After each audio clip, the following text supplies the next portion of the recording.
2025-yilgi g'alla hosilini qabul qilish mavsumida shaffoflikni ta'minlash maqsadida O'zagroinspeksiyaning Qashqadaryo viloyat boshqarmasi tomonidan nizoli holatlarni hal etish maqsadida ishchi guruh tashkil etilgan va har bir don qabul qilish korxonalariga xodimlar berkitilgan.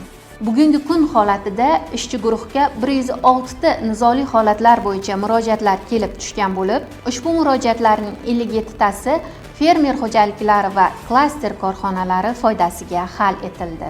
Ayni paytda ishchi guruh a'zolari Qamashi tumanidan kelib tushgan murojaatlarni o'rganmoqda. 2025-yil g'alla hosilini qabul qilish davrida viloyatda don qabul qilish masalalarida bir qancha mulohazalar bo'ldi. Bugungi kunda Qamashi tumani Keldiyor qo'shchi Polvon fermer xo'jaligi nomidan nizoli holat bo'lgani bo'yicha e'tiroz bo'ldi. Bu yerda don qabul qilish maskanida 5-sinf ko'rsatkichlari ko'rsatilgan. Qayta analiz tahlil qilib ko'rganimizda fermer xo'jaligini sifat ko'rsatkichlari 3-sinf bug'doyga mansubligi aniq bo'ldi.